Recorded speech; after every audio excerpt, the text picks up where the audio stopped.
So we're in substitution and elimination. So we won't be able to finish the whole chapter 7 today, but we'll get further along. So we were looking at E2. And so let's look at that mechanism real quick. So if we have leaving group at a base, that base will abstract a beta proton. Those electrons will go towards the bromine, the leaving group, and then the leaving group will leave, all in one concerted mechanism to end up giving me an alkene. Plus then pH and the protonated base, and then my leaving group. Okay. So we looked at regiochemistry.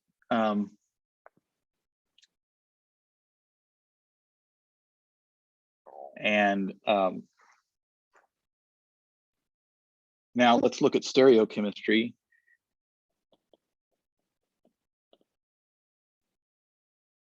So if we look at stereochemistry, let's start by looking at Sn2, kind of a reminder here for this.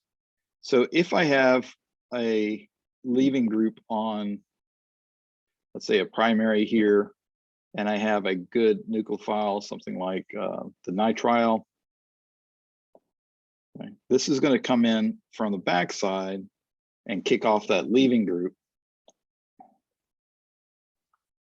And just so I can imply this, right? And what that does then is we get inversion. In this case, there's no, stereo center, but if there was a stereo center, I would invert it. I would go from, let's say, R to S. Okay, so this backside attack we know is there because we've got this little anti-bonding orbital.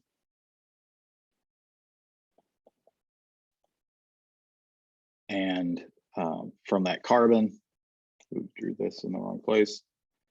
And so that nitrile is actually adding its electrons into that anti-bonding orbital, and it's these electrons here that are leaving. So that's the reason for the stereochemistry.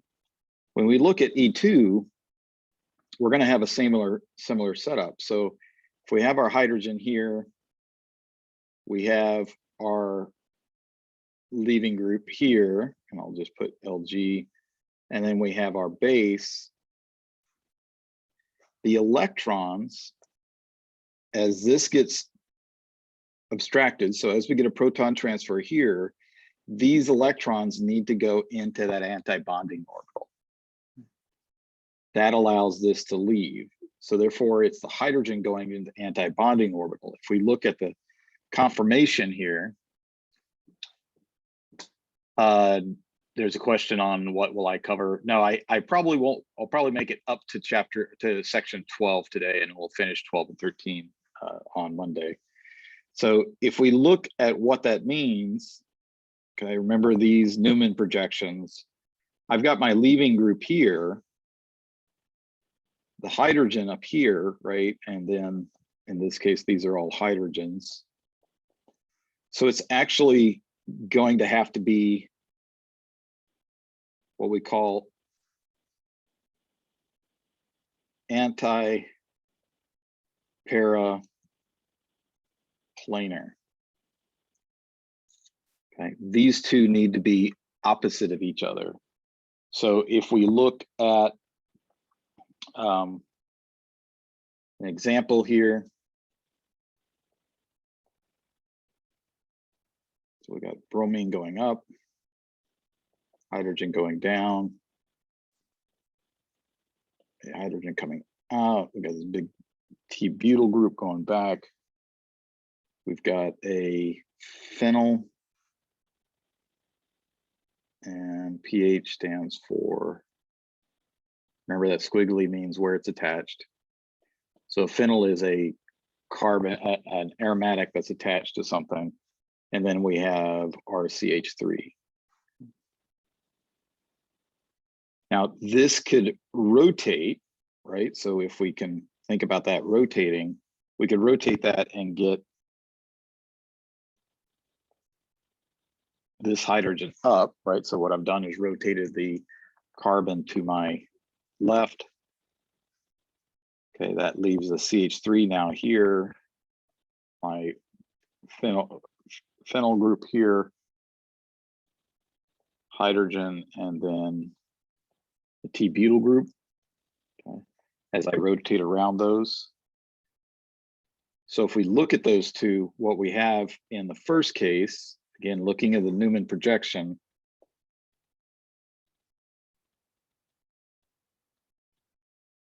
we'll put the bromine on top. We got our T-butyl group over here, hydrogen here, and then on the back, we have the hydrogen directly down, right? We've got our methyl going back, and we've got the phenyl coming forward. Oops, yeah, I don't need a wedge. Got the phenyl coming forward, right? So Newman projection. Over here, we've got our bromine going up, T-butyl group over here, hydrogen over here, and then here we have hydrogen, right? Methyl, and the phenyl. Okay, so on this one, right, because these two groups are right next to each other,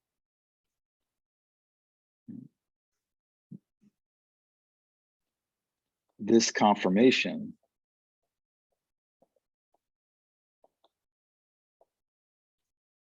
could not go through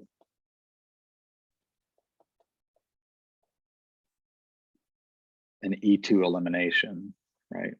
But this one is anti-paraplanar.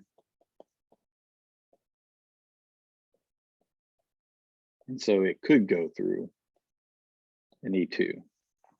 So what we're going to looking for the stereochemistry here is that in acyclics, we have the possibility of rotation, but on highly substituted species where we only have one hydrogen, we're only going to be able to get, certain products. And so for this one, if we eliminated those two, we're going to end up with a double bond, and then the T-butyl group, okay, notice up here, the T-butyl group is on the same side as my methyl group. And then my hydrogen and my phenyl group are on the same side, right? So I would get this isomer, but I would not get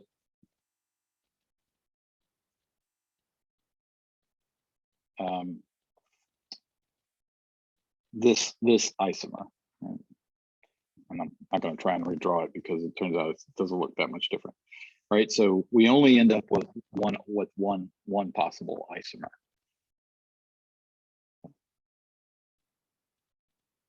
Now, when we have two hydrogens, so let's say that we are going through and we're going to eliminate this bromine. And the question is, by an E2 mechanism, could we get both this isomer and this isomer? So we get the trans, right, and the cis. So what we're eliminating for both of these, right, is we're eliminating this hydrogen that's going up, and let's use a different color, this hydrogen that's going back, right? So if we look at the species here, which of these two get eliminated in this conformation? And so let's draw that conformation as it's shown here. And because we're drawing it this way, that'll be going forward. We'll get the bromine over here, the hydrogen I haven't shown here, right? And then down here is my CH2, CH3. And then I get my hydrogen here, and let's do this the right color. I get this hydrogen, right? And I get, again, let's do the right color, this hydrogen. So which of the two hydrogens is anti-paraplanar to the leaving group? Oh, didn't mean to do that. Is it the green one or the blue one? Okay, green, right? So this is the one that's going to eliminate, right? And that will result in that product, right? So the green one, let's do this way, right? The green one gives me the trans. And we can see that because our two groups are trans to each other. Now, to get the other conformation, what has to happen is I have to rotate. Let's change colors. I have to rotate. And what I'm going to rotate then is, let's leave the first carbon the same. All right, so there's my bromine, CH3 up here, hydrogen here, but now I want to rotate that blue hydrogen to this position. That then brings the green hydrogen down, and then my CH2, CH3 group right up. Now when I eliminate this hydrogen, right, these two groups, the methyl and the ethyl group here, are on the same side of the conformer. So that results in, you know, elimination of the blue hydrogen, base coming in, abstracting the blue hydrogen, that going down towards this way, and that coming out gives me the cis. Okay. Questions about these? What we saw up here, right, is there is only one hydrogen, so we only can get one isomer. Here we have two hydrogens, so potentially if we can rotate that, we'll get two different isomers. In this case, we get the trans and the cis. The trans is slightly more stable than the cis, so we get a majority of the trans over the cis. Why? Because this conformation is more stable, right? This conformation is more stable than this conformation, right? Because I've got my large groups as far away as possible. Here, I've got my large group on the back situated between two large groups. So there's more steric hindrance here than here. This is the major product, so the trans becomes the major product. Okay. So our transition states here are important. So the transition, the conformation of our starting material can direct the product mixture. All right. The next group, and we need to look at, is cyclics, and specifically cyclohexanes. And if you, we'll do a little review, right? So we have a cyclohexane. They like to be in chair conformations, right? They can flip. All right, so we're gonna have a chair flip, and I'm gonna put some hydrogens in. So we'll put these hydrogens in going up and down. Okay, these are known as the axial hydrogens over here. And then we'll put some hydrogens in blue here and here, here and here, and there and here. These are the equatorial, right, hydrogens. And which one are more stable? The equatorial, right, have more space. But then when I flip it, what happens is the equatorial hydrogens, the red ones, now are in the axial position.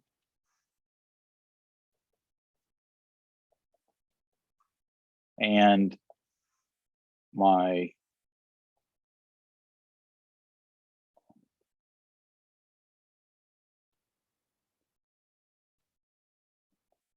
the blue ones are now in the equatorial position. So let's look at a reaction. Let's draw it a little better than that. Where we take, we've got a bromine there. We're going to react this with the base. And we want to end up with alkene. So let's look and see what that looks like. So if we draw it this way and put that bromine on top, right? So we're kind of looking at it from the side here. And we can put a little bit of wedging there. Okay. Now we're eliminating the beta hydrogens, right? So we have 2 beta hydrogens we could eliminate. We could eliminate this beta hydrogen, right? Or we could eliminate this beta hydrogen. Similarly, on the backside, since this is symmetric, we have a hydrogen here, right? And we have the hydrogen here. Okay. Now, looking down that ring, right? We've done this a few times. A picture in the book, I probably should have looked at it or brought it out, is that, you know, we can show, and I'm gonna actually put that group in the back. So the bromine's here, that's in the back, right? And off the side is its attachment. And then in the front, we see hydrogen, hydrogen, and then hydrogen, right? And if we color code these, you know, here's my blue and here's my red. So if we look at our leaving group and we look at these conformations, which of the hydrogens is going to be available to leave? Well, it's going to be the blue one in this case, which is our axial. So when we're thinking about these rings, what we have to do is be able to identify which hydrogen is leaving, and it's always going to be the one that is on the opposite side of the ring. So if we look at it in the flat perspective, right, that's that hydrogen. If we look here, it's the axial hydrogen. And if we look at, let's say that we ring flip this,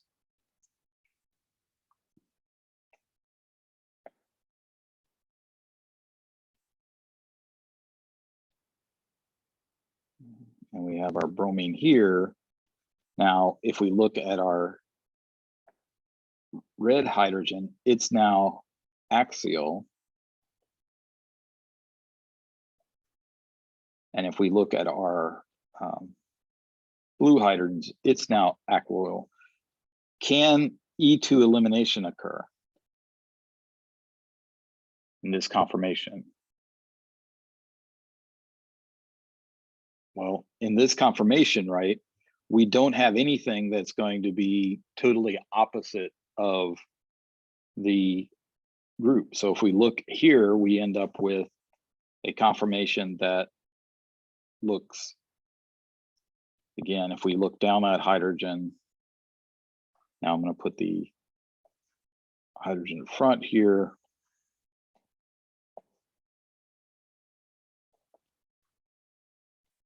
We've got the attachment there. What we see in this case is that the bromine is now here, right? And neither of the hydrogens are actually in an antiplanar position. So E2 cannot occur.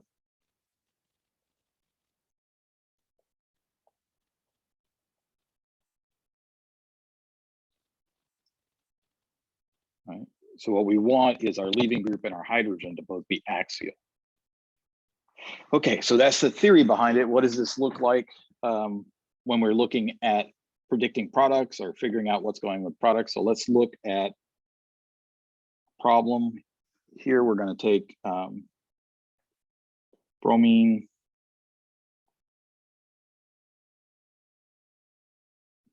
We're going to take a good base.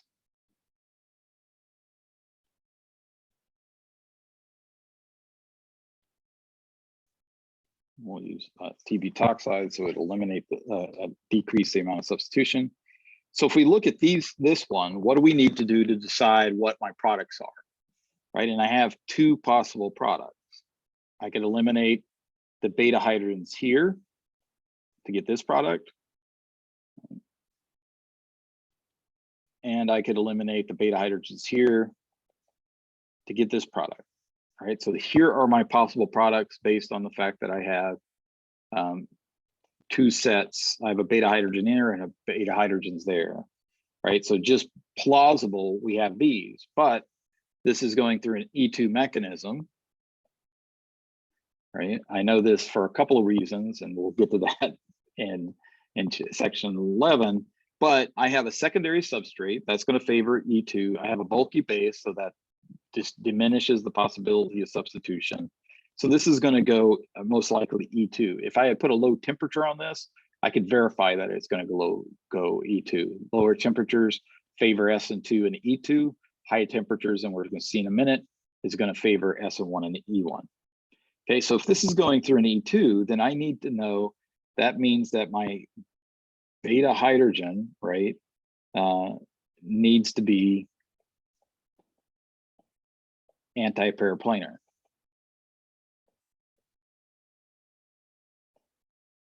In a ring, I cannot rotate freely, so I can't rotate to make something anti-paraplanar. I can flip it to go anti-paraplanar, but as we saw up here, when we flipped it, the red hydrogen never became anti-paraplanar. It was only the blue hydrogen, right, that was able to be anti-paraplanar. And only one of those two conformations actually allowed any elimination through an E2 mechanism. So let's identify our beta hydrogens. So let's draw them in. So there's my beta hydrogen here. Let's go and use multiple colors. Here I've got a beta hydrogen, and here I've got a beta hydrogen. Okay. Now, from this, I should be able to determine which of these possibly could be anti-paraplanar. Could the two hydrogens that are on the same side of the ring in this structure ever be anti-paraplanar in the ring and the Newman projection? Well, if we look here, right, the red hydrogen was up on the same side as the bromine, and we were never able to get that hydrogen anti-paraplanar. So the hydrogen has to be on the opposite side. So when we look at these, where are the possible hydrogens that could do an E2 elimination? And there's only one, right? This one is the only one that could eliminate. So if this is the only one that can eliminate, is this product here, which is the blue product, is that possible? No, right? So because of the stereo nature of my starting material, I only end up with one possible product. Okay.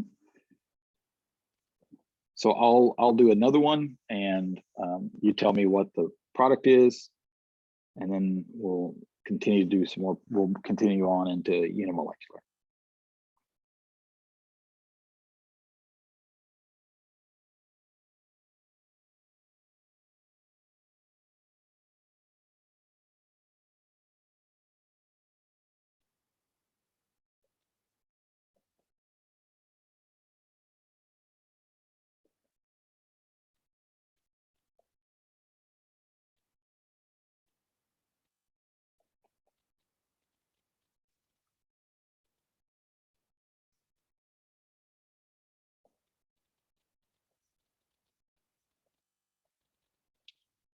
And some of these questions also put assume, when you look at these, they'll say assume an E2. It's not always there. Usually if they want you to focus on stereochemistry, they'll put E2 there so you don't have to try to figure out what the mechanism is. So if we look at these two, what are my product or products?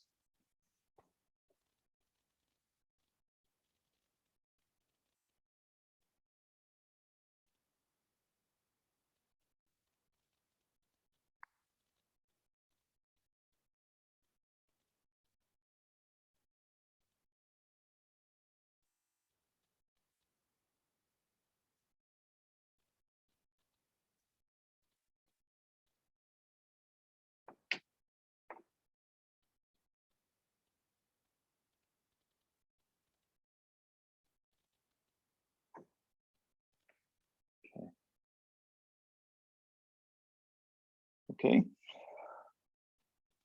Let's go ahead and take a look. So if we look at these,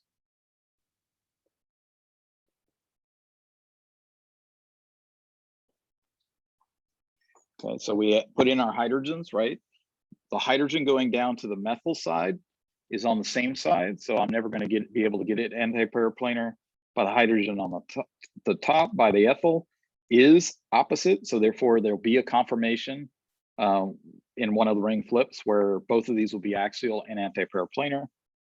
So therefore my product in this one, oops, 6-membered, not 5-membered, will be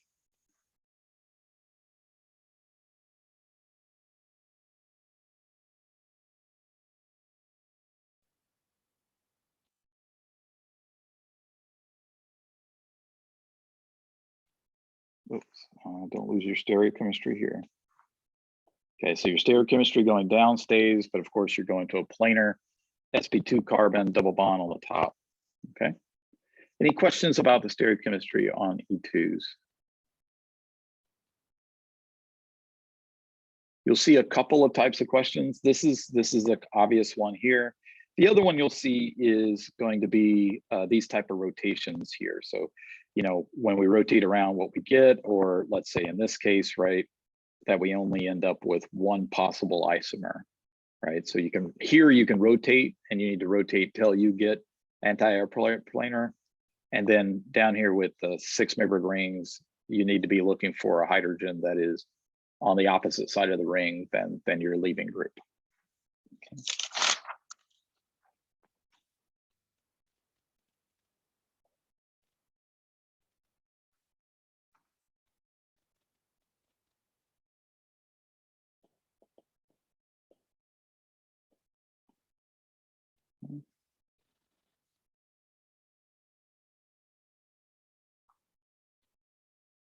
Okay, so unimolecular, that's going to be our Sn1s and E1. The book covers these together, and it fits.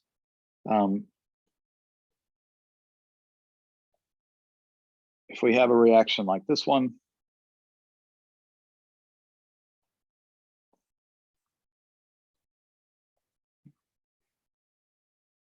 under unimolecular, what we end up with is two products, both the substitution and elimination. And that's because this mechanism goes through this carbocation. So we're going through a high energy species. So the first thing that happens is loss of leaving group.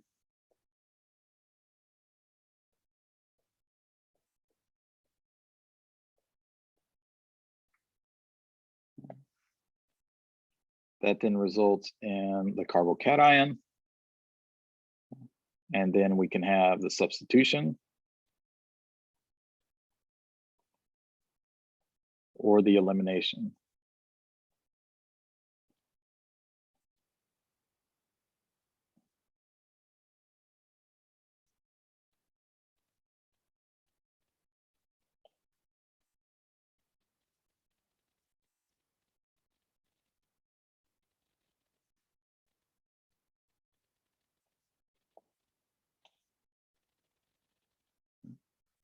And if we look at that mechanism, let's look at the full Sn1 for this. So we start with our substrate. First step is loss of leaving group. That forms the high energy carbocation. And then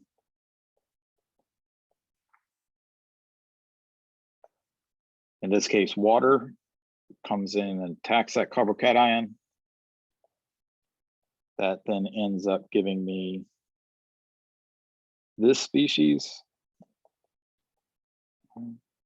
That's not fully stable. It's not something we want to show as the final product. So therefore, we're going to bring in another amount of water. Right?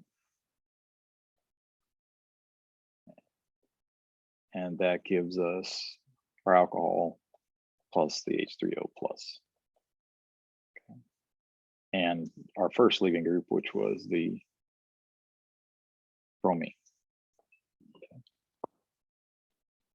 If we look at the energy diagram on this one, we're going through a high transition state up to a high energy species, and then we're coming back down, right? And so we have an intermediate. with two transition states. Our energy of activation, right, is this first one here. That's going to be the high energy of activation. The second one is much smaller. And then, you know, this reaction from here, or here, gives us a delta G. Because of that, the rate here, right, is just going to be K times the substrate, concentration of the substrate. For elimination, E1, well, we start with the same substrate, get loss of the leaving group.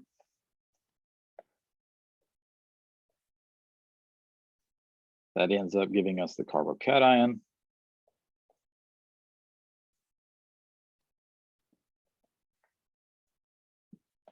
Then the water acting as the base this time pulls off that hydrogen. Electrons go back towards the carbocation. And that forms our alkene.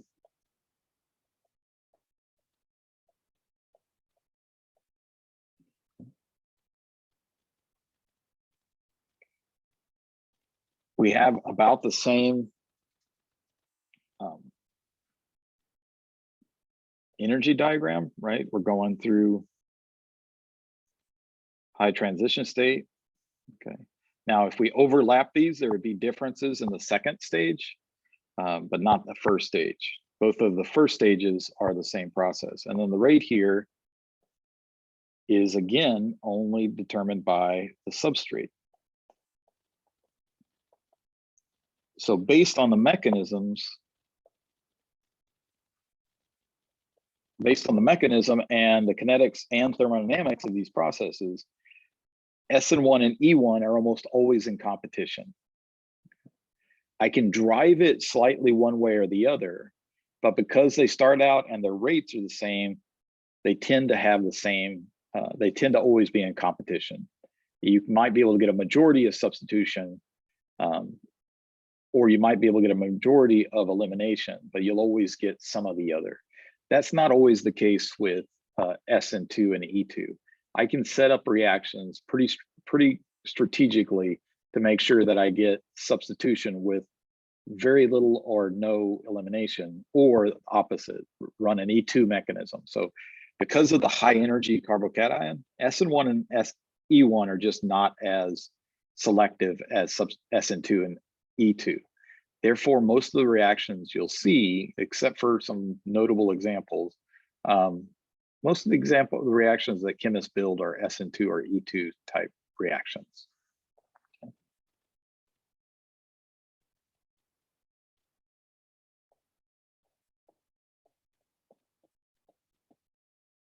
Now, one of the things that occurs in Sn1 and Sn2 is rearrangements. That's because we have a carbocation intermediate. So we don't have any skeleton rearrangements with Sn2 and E2. Sn2, it's always inversion. E2, it has to be anti-planar. I might end up with different isomers, but I'm not going to end up with a totally different carbon skeleton. In the case of Sn1 and E1, there are possibilities. So if we looked at water with heat,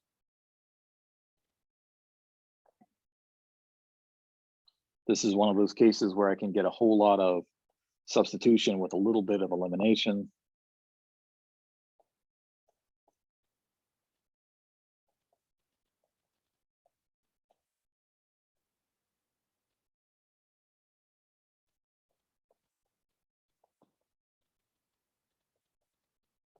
And we can see here that if we think about the bromine where it's left, that's this carbon right here. It's obvious that this water just substituted there. But when we get over here, all of a sudden the alcohol, right, is not at the original carbocation. So how do we get there? Well, first step is loss of leading group.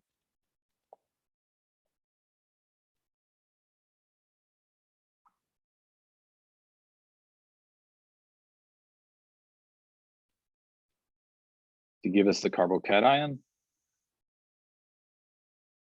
If the water reacts directly with that, so nucleophilic attack,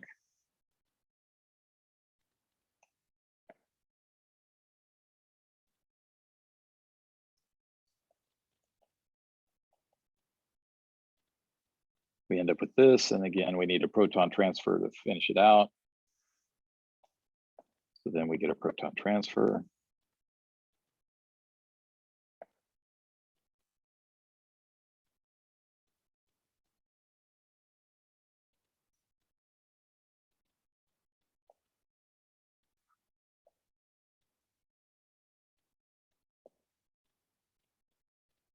The other one, if we get the loss of a leaving group, right? So we end up with the same carbocation.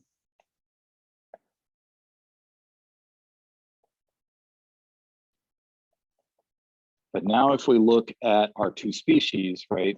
This is a secondary carbocation. This is a tertiary position. So secondary carbocation, tertiary position, if I get a 1,2 hydride shift,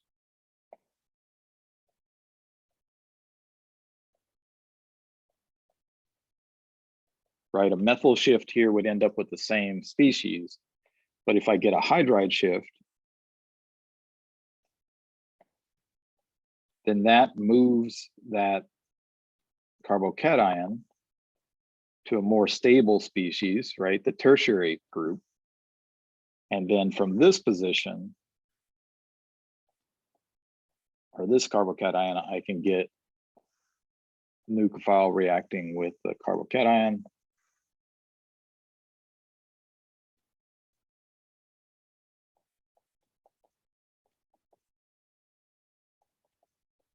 And again, we need to get a proton transfer to finish that out.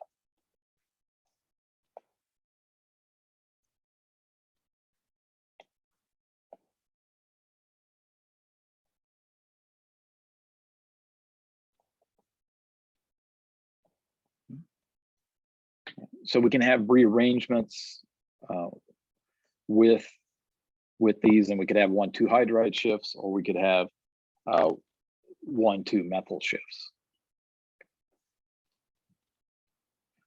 So anytime we think we're going to have a an Sn1 or E1, rearrangements are always possible. Anytime you get a carbocation, a rearrangement all of a sudden becomes a possibility. So it's something to watch for. It's easier to predict 1,3 hydride shifts than 1,2 hydride shifts. But remember, the 1 hydride shifts are relatively fast, and so they can occur. Okay. We don't have rearrangements again in Sn2 and E2 again. So therefore, if we just wanted to substitute this bromine to get the product, we would, instead of going through an E1, Sn1 type mechanism, we would try and drive this through an Sn2 mechanism. And we should get to it a little bit. If not, we'll finish it up on Monday, kind of showing how you can set up reactions to get a reaction to go one way or the other. So when we're looking at these, let's look at our substrates. Okay, and the importance of the substrates here is not going to be sterics. That's what it was for Sn2. Remember, E2, because the central alpha carbon is not the one that's important. As far as sterics, that beta hydrogen is, that under E2, it really has no impact. Sn2, we want less sterically hindered, but for Sn1 and E1,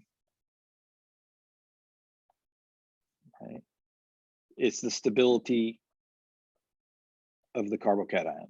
The whole rate depends on forming the carbocation. So therefore, the stability of the carbocation is the most important, which means then that my substrate is going to follow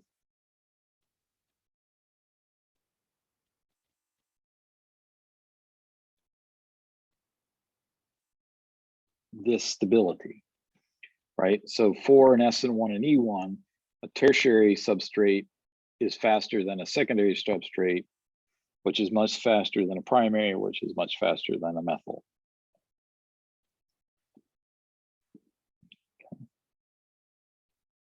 And if we draw that, we could draw it this way, right? So leaving group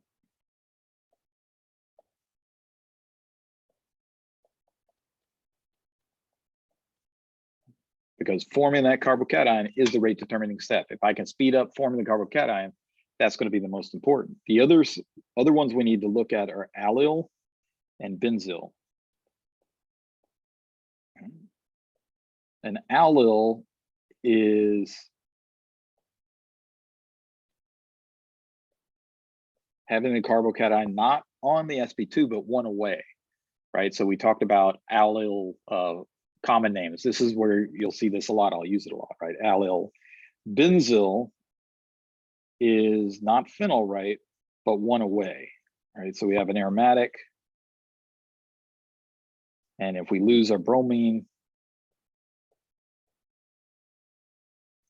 we get the carbocation here. Oop, too many carbons. So loss of this bromine, loss of that bromine. And the reason that these are more stable, right, is that I have resonance. Oh. So even though this is a primary position, it's going to be more stable than a normal primary. So the way to think about allyl groups and benzyl groups is you can at least go up one. So an allyl is going to be more stable like a secondary. So these are stabilized carbocations. So yes, it's primary, but it's primary allylic. So the allylic is going to mean that this carbocation is more stable. In this case, right, we can form lots of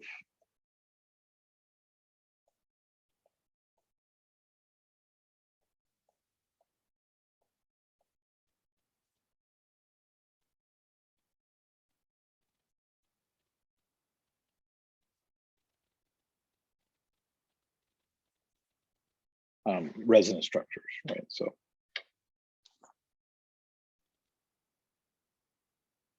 So for substrates, we want stable carbocation. So tertiary, good substrate for Sn1 E1. Secondary, pretty good. Primary methyl, not, right? So what we see here is they're so slow to form those primary carbocations that we really don't see primary or methyl ever occurring through Sn1 or E1. The caveat is the stabilized carbocation. So a stabilized primary carbocation is more, it has a stability similar to a secondary. So all of a sudden Sn1 or E1s becomes probable, right? So we need to watch for those. Now, important, there is a difference between allylic and benzylic and vinylic, right? So loss of this bromine to give me this sp2 carbocation, right, is very unstable.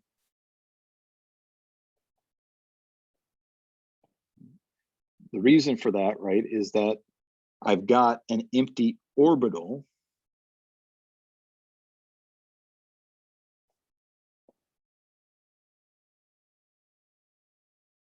so that's my p orbital.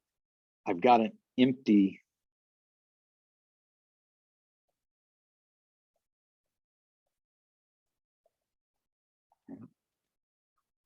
so therefore this is so unstable, this really doesn't occur under normal conditions.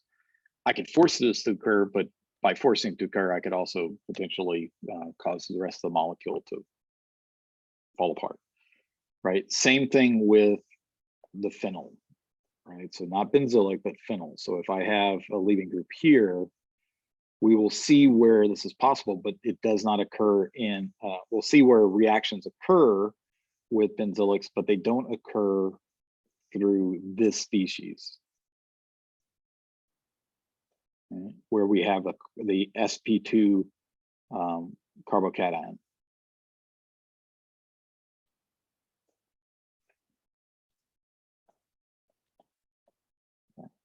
So one away good, on, bad. Right? So if the leaving group is on the double bond, on the aromatic, it won't do an E1 or E2 mechanism. If it's one away, then you get the stabilization. You're still dealing with sp3 carbocations, and the residence makes it more stable. Okay, questions about that?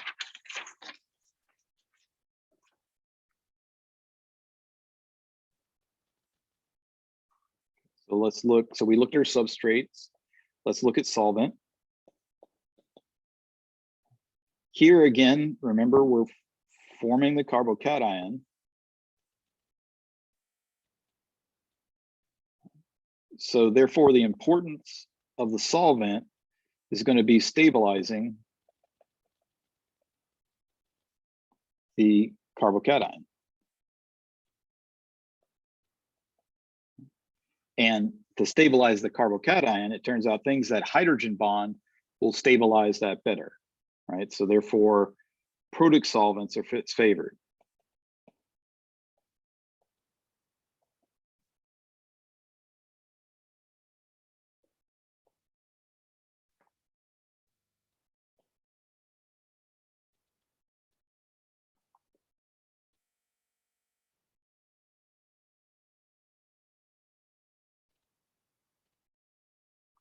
And we can see here, like we saw before, right? We have water, methanol, ethanol, those are all protic solvents.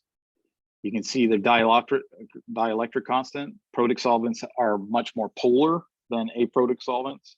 Even polar protics, right? Acetone is a pretty has a pretty good dielectric constant, but we can see that in this reaction, we get reaction rates that are magnitudes greater than the polar aprotic and aprotic solvents. And so for protic solvents, and part of that is this carbocation can be stabilized through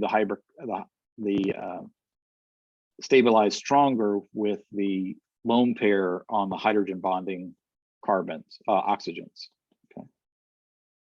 So therefore, with Sn2, E2, we wanted aprotic solvents, or Sn2, we wanted aprotic solvents. For E1 and E2, we want protic solvents.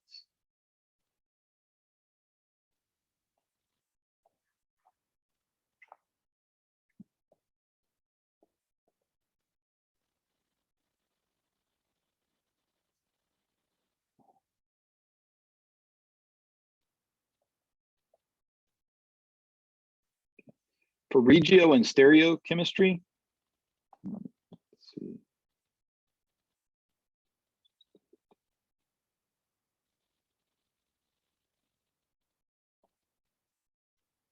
We have, remember, we're going through, so if we looked at this one, right, and I have my carbocation, my bromine up here,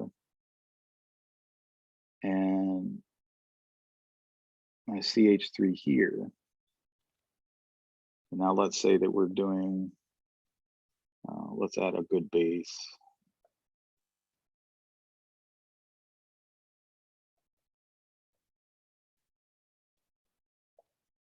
Now in this case, we're going to get some substitution.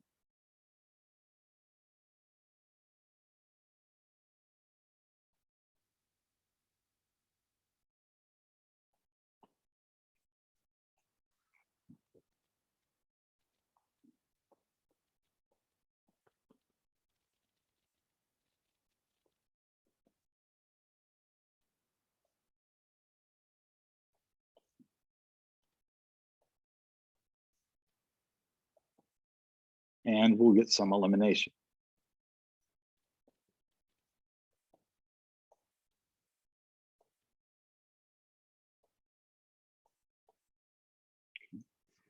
Now, if we look at the mechanism, the first thing that happens is we form the carbocation.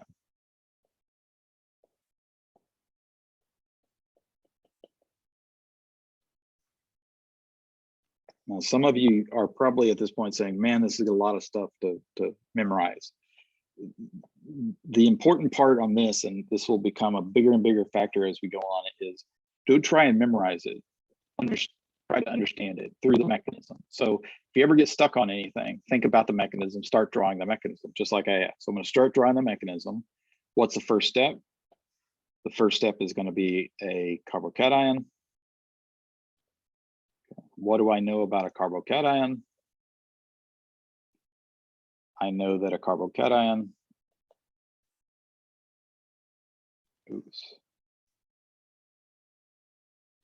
I know a carbocation is a planar empty orbital.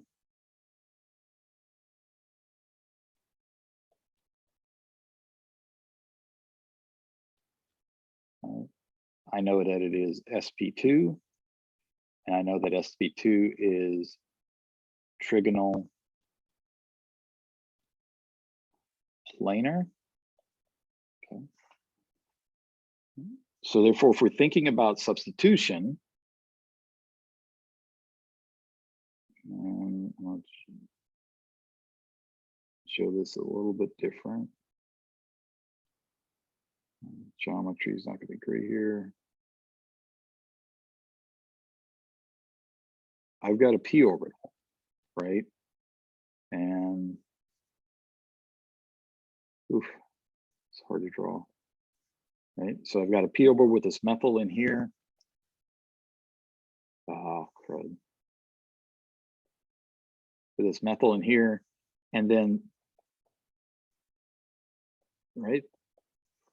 Where in Sn2, I really only had one possibility. Here, I could attack from either side. It's planar. It's like a piece of paper, right? A typing paper doesn't have a front or a back side unless it has a watermark, but it doesn't have a front or back side. So therefore I can write on either side. Here I've got a planar molecule, right? Planar carbocation, and I can have either of these occur, right? If it was the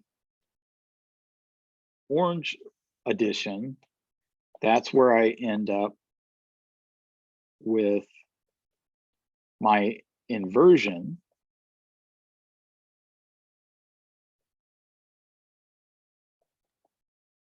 Okay, that was inversion of the stereochemistry, like Sn2.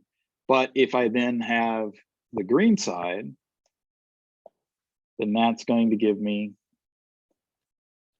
retention.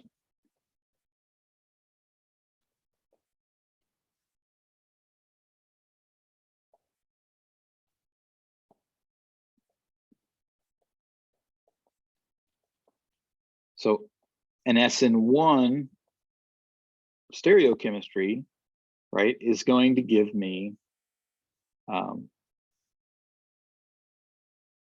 a mixture, right, of inversion and retention.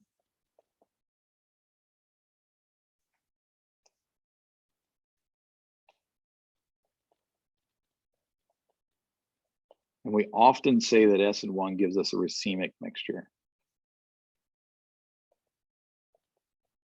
Now the book goes into the fact that sometimes we get a little bit more inversion than we do to retention. That has to do with the proximity of the leaving group leaving. So when the carbocation form is still attracted to the negative, if bromine leaves on the top side, you're left with the bromine on the top side, which makes the inversion slightly more favored. But in general, especially in protic solvents, you're going to get a solid mixture of inversion and retention. So maybe slightly more inversion than retention, but a racemic mixture. You're going to get both of these. Okay. So if you start with a stereospecific starting material in an Sn1, you're going to end up with racemic, which means you've lost your stereo specific nature. Now, of course, we could have had a hydride shift here. I did not show that as the product, but it is plausible that we would have had a hydride shift here. Since I didn't show it, let's assume that it was a very low percentage of the product, and let's go on to E1. The E1 is something very similar happens, right? We form the carbocation. That carbocation is planar. I've got my methyl going down, I've got a hydrogen going up, I've got a hydrogen going up, I've got a hydrogen going down, right? And what that means is no matter which of these hydrogens that I look at, right? Since there is a p orbital lobe that the electrons could come into, right? So the base comes in, takes off this hydrogen. In this case, it's going to go towards the top side, right? That means that when we look at E1, there is no stereo control because I'm going through a planar carbocation. And also in this case, if we want to think about it,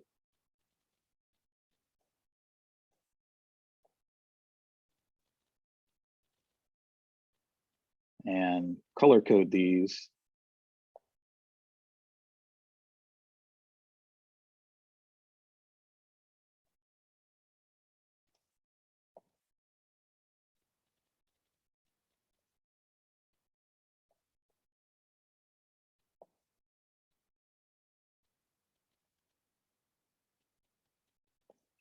all three of these hydrogens could be abstracted, okay? Which gets you into statistics, which means that you get both of these, okay? On the regiochemistry here,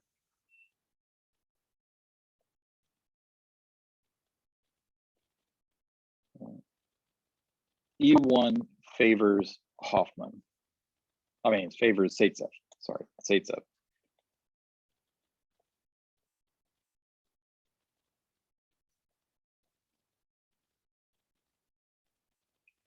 Okay, so therefore, the more stable is going to be the major product. So in this case, even though the statistics are for eliminating to get the less substitutive species, E1 products give me Zaitsev's rule as a majority. So therefore, I'm going to end up with this as my major product.